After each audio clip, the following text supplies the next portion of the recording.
ভাগ্যের সবচেয়ে বড় ভুল ব্যাখ্যা হলো মানুষ ভাবে যা পেয়েছি সেটাই ভাগ্য। কিন্তু অনেক সময় যা পাইনি সেটাও ভাগ্যেরই শিক্ষা। সব ইচ্ছা পূরণ হলে হয়তো আমরা প্রয়োজনের মূল্য বুঝতাম না। সব পথ সহজ হলে হয়তো নিজের শক্তিটাও চিনতে পারতাম না। জীবন সবসময় আমাদের চাওয়া দেয় না। কখনো কখনো জীবন আমাদের এমন অভিজ্ঞতা দেয় যা একদিন আমাদের মানুষ করে তোলে। হয়তো ভাগ্য মানে সব কিছু পেয়ে যাওয়া নয়, ভাগ্য মানে এমন মানুষ হয়ে ওঠা যে না পাওয়ার মাঝেও নিজের বিবেক আর চরিত্রকে হারিয়ে ফেলে না। দায়িত্ব সবসময় কাঁধে চাপিয়ে দেওয়া কোনো বোঝা নয়।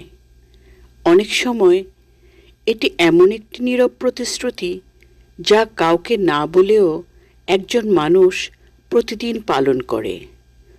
যে সন্তান বাবা মায়ের মুখের ক্লান্তি পড়তে শেখে, যে বন্ধু প্রয়োজনে পাশে দাঁড়ায়, যে নিজের ভুলের দায় অন্যের উপর চাপায় না, তার পরিচয় পদবি দিয়ে নয়, দায়িত্ববোধ দিয়ে গড়ে ওঠে। অধিকার মানুষকে বড় করে না, দায়িত্বই মানুষকে বিশ্বাসযোগ্য করে তোলে। কথা দেওয়া খুব সহজ, কিন্তু সেই কথার ভার বহন করতে পারে না সবাই। একটি অপূর্ণ প্রতিশ্রুতি শুধু একটি কথা ভাঙে না, কারো ভরসার একটি অংশও ভেঙে দেয়।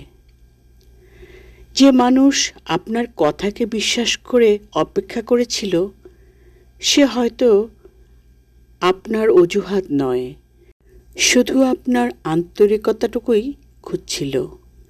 সব প্রতিশ্রুতি দেওয়া জরুরি নয়, কিন্তু যে প্রতিশ্রুতি দেওয়া হয় তা রাখার চেষ্টা করাই একজন মানুষের চরিত্রের পরিচয়।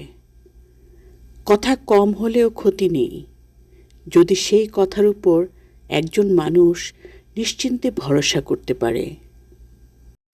বিশ্বাস একদিনে তৈরি হয় না।